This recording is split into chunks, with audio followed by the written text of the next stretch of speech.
So how do enzymes break down urine and the odor that is in carpet, pad, and subfloor in your home?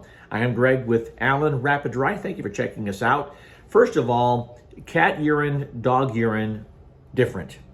Cats spray typically, and their urine is very, very high in ammonia. They typically will do their thing around the edges of carpet, oftentimes getting on the baseboard and on the drywall. And when that happens, it soaks into the baseboard, up into the drywall, and not uncommonly into the sill plate, which is the bottom 2x4 in a framed wall inside, right? So when the urine gets to that level, that part of the structure must be taken out, removing the baseboard, cutting out that portion of the drywall, treating inside where the urine has soaked in, because that odor will not come out unless you go to that extreme. Now, let's talk though about the carpet in general. What happens when the dog or cat goes pee in your home? And then you have this odor that you can't get rid of.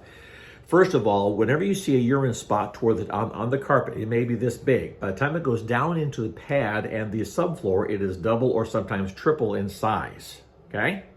So sometimes it will glow under a black light, sometimes it does not. Not everything that glows under a black light or a UV light is urine, and frankly, not all urine will glow. So you may have a black light, you may shine it, and you're seeing nothing, but you're smelling it. Where is it? That's where hound dog instincts kick in, and you have to sometimes get on all fours and sniff around until you find the problem. Now, how do we fix it? Good question. We use at Allen Rapid Dry, and most good reputable carpet cleaning companies will use enzyme products or enzymatic products to spray into the carpet. If they're doing it correctly, this is how we do it. We'll spray it heavily enough into the carpet such that it gets down to the pad, soaking down into the pad, and hopefully far enough, maybe even to get in at the subfloor level if it's a pretty strong odor. Because what we want to occur is for that enzyme product to hit the source of the odor and neutralize the ammonia salts and the creatinine and the uric acid and some other things that are in the urine that cause the odor, okay? So enzymes eat and digest and neutralize all that junk in organic matter. Now, they also work only when they are wet. So we apply the urine treatment very heavily so that it goes down deep enough so that it stays wet long enough for the enzymes to do their job. Sometimes they work pretty quickly, depending on the composition in the urine, in the animal's urine, whether it's a higher level of ammonia or creatinine or uric acid, and so on. It can take longer to work. If it's an animal that has a weaker level of those components within the urine, it can happen pretty quickly. But every animal is different, much like every human is different. Humans, if you notice, if you do a lot of vitamin B, your urine will be a deeper, darker yellow. If you just drink a lot of water, other than other liquids, and maybe you don't do vitamin supplements, your urine will be a much lighter, more pale yellow. And all of the elements within the urine will be also different, at different strengths, different levels. Same thing with animals, all right? Also kind of depends on if the animal is on any kind of medication, what kind of food they're eating, what kind of general digestive system do they have. So every job is different. And normally you can only expect a percentage of improvement. Sometimes we see a 100% improvement, but it's rare. You need to know that. So if you are calling in a carpet cleaning company and saying, look, we have all this urine smell, can you get rid of all of it? We should always tell you, we'll do our very, very best. We're looking for improvement, but not perfection. Generally speaking, if the urine remediation is done correctly, it'll be a 50 to 75%, give or take, improvement. But unless they get down to the wood subfloor portion, underneath the carpet, you have the carpet fibers, then you have the primary backing, secondary backing, the pad, the wood or concrete subfloor. If it's down this deep, and especially if it's OSB plywood, where all these different layers have been glued together and it's deep in that, you're not going to get all that out. It's impossible. So sometimes more extreme measures might be taken. So let's say you have the urine treatment done and they did a great job, they did it correctly, or they sprayed it heavily where the urine is, they worked it in with a brush machine, giving it plenty of dwell time, typically dwell meaning the amount of time that the product stays in the carpet before they extract, right? So the enzymes can eat and digest and do their work, right? And they got enough down in there to where it goes down into the pad so it can stay damp of that product even when they're done cleaning the carpets. Let that stay damp down there for a little while, for upwards of 7 to 10 to 14 days or so. That's okay. Sometimes you might have a little staining kind of come to the top as it evaporates and dries. But that's a secondary issue. But the point is, to get the odor gone, that's what must happen to get full results.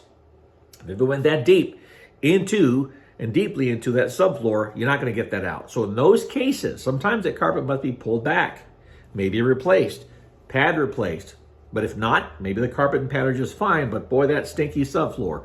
That's where you would then seal the subfloor with an oil-based sealant like Kills or other brands, and then replace or put back the pad and carpet that have been properly cleaned or just replaced. But just know that when you have the carpets cleaned and you're looking for the odor remediation to be 100% from animals, it's not always possible. Remember, set your expectations correctly to know that, all right, it's going to be dramatically improved, and maybe it's a rental property you might have or that you might manage, dramatically improved, good enough for the next tenants coming in because they have a pet or they're okay with it, or maybe it's mild, you still smell it, but it's very mild, and you know that the carpets have been cleaned. I mean, we live on top of the carpet. We're not living down deep into the subfloor, right? We walk on, we lay on, we play around with the kids on the carpet fiber up here. If this is properly cleaned and the issues are down deep, and it's just like a minor percentage of odor left, you might choose some Glade or other brand of plug-ins, if you will, or something like that. Just kind of it's in the air. But it's no longer extreme. It's like, it's manageable. And we know that people will be cooking in their homes or whatnot. You'll have the smell of popcorn or bacon and eggs cooking, whatever you're doing in your home, or the tenants might be doing. That may be perfectly satisfactory for you. So you have to decide what is acceptable to you and what is, okay, this works for us. And maybe the odor has been reduced to the level that, it's not worth, it's not necessary now to replace the carpet given the expense of carpet and pad replacement. But that's how it works with odor remediation, wherein urine is concerned with animals. Set your expectations reasonably. Don't expect that the carpet cleaner is going to be a magician and get everything 100% out. If they say that they can, I would question them. Or if they say they can, maybe cost prohibitively expensive. I mean, look, we could go into a home and we could use so much enzyme product that the bill will be insanely high. It might be cheaper to replace the carpet. And sometimes you have to ask yourself, what's more advantageous? If the urine odor remediation is so expensive that it's cheaper to replace the carpet, obviously it's cheaper than just replace the carpet, and then you would want to do so. But depending on how large the project is, there may be, let's say, a very large room of carpet. We've seen rooms upwards of 500 or 600 or 700 square feet or 1,000 square feet in these very large homes, and there's this major, huge urine deposit from like a German Shepherd or a Husky or a large breed dog, and it just got way deep. We can address that, and so can other carpet cleaners who know how to do subsurface extraction. It is not cheap. You need to know that.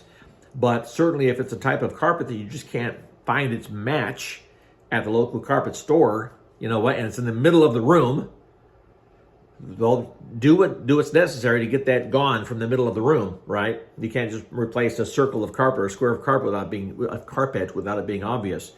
So there are extreme cases where you can do subsurface extraction and get everything out. But if it's like a general situation where across the entire unit, let's say it's an apartment or a duplex or something, and it's like, the place just reeks of urine, we can't find it, there's no black light glow, or it's just all over the place, you can subsurface extract that is with tools that are designed to get way deep, but you might as well replace the carpet if it's that vast, if it's that wide, if it's that expansive, and if you're looking for 100% complete gone of odor removal, if you will. Poorly worded there, but if you're looking for that and you want the carpet to smell like a brand new carpet, replacement might be the way to go. So you have to decide what is important to you in that individual situation as a customer, as a realtor, as a property manager, as a rental company, as an investor who's got rental properties. what makes the most sense for you, given the costs involved and the remediation percentages of improvement. Okay? Hope this helps you a bit. I am Greg with Al and Rapid Dry, and I hope you have the kind of day that you want to have. Take care.